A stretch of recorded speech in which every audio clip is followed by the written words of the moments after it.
Nifty 50 பார்த்தீங்க அப்படின்னா 2 விதமான சார்ட்டை பார்க்கலாம். ஒன்று வந்து நிஃப்டி 50 சார்ட். இப்போ நீங்கள் வந்து ஜீரோதாவோ மணி கண்ட்ரோலோ இதெல்லாம் எடுத்து பார்த்தீங்க அப்படின்னா நிஃப்டி 15 சொல்லி போட்டிங்க அப்படின்னா அதனுடைய சார்ட் கிடைக்கும். அப்போ இது வந்து ஒரு டைப் ஆஃப் நிஃப்டி 50 சார்ட். இன்னொரு சார்ட் வந்து உங்களுக்கு கிடைக்கும். அது வந்து நிஃப்டி 50 டிஆர்ஐ சார்ட். டிஆர்ஐனா என்ன? Total return index. இந்த ரெண்டுக்கு வந்து டிஃப்ரென்ஸ் பார்த்தீங்க அப்படின்னா லாஸ்ட் ஒரு 3 இயர் ரிட்டர்ன் நீங்கள் எடுத்து பாருங்கள். நிஃப்டி 50 ரிட்டர்ன் பார்த்தீங்க அப்படின்னா க்ளோஸ் டு 10% இருக்கும். நிஃப்டி 50 டிஆர்ஐயோடைய ரிட்டர்ன் பார்த்தீங்க அப்படின்னா க்ளோஸ் டு 11.5% இருக்கும். இந்த டிஃப்ரென்ஸ் எதுக்காக வருது அப்படின்னா நிஃப்டி 50 டிஆர்ஐ சார்ட் அப்படின்றது அதில் வந்து டிவிடெண்டும் வந்து கால்குலேட் ஆகும்.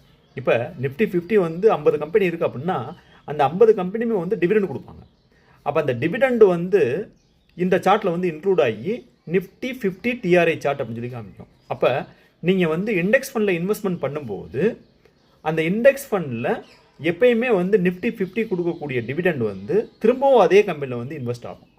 அதனால தான் வந்து அதனுடைய ரிட்டர்ன் எப்பயுமே வந்து நிஃப்டி 50 சார்ட்டோட ரிட்டர்னை காட்டிலும் இண்டெக்ஸ் ஃபண்டோட ரிட்டர்ன் வந்து எப்பயுமே அதிகமாக இருக்கும். இப்போ நீங்கள் போய் செக் பண்ணி பார்த்தீங்க அப்படின்னா லாஸ்ட் 3 இயர் வந்து இண்டெக்ஸ் ஃபண்ட் நிஃப்டியோட இண்டெக்ஸோடைய ரிட்டர்ன் பார்த்தீங்க அப்படின்னா 11.5% இருக்கும். நிஃப்டி 50யோட சார்ட்டை போய் பார்த்தீங்க அப்படின்னா அது வந்து 10% தான் இருக்கும். இந்த ரீசன் வந்து டிவிடெண்ட் வந்து இண்டெக்ஸ் ஃபண்டில் ரீஇன்வெஸ்ட்மெண்ட் ஆகுது. அதனால தான் வந்து இந்த சார்ட் வந்து டிஃப்ரெண்ட்டாக இருக்கும்.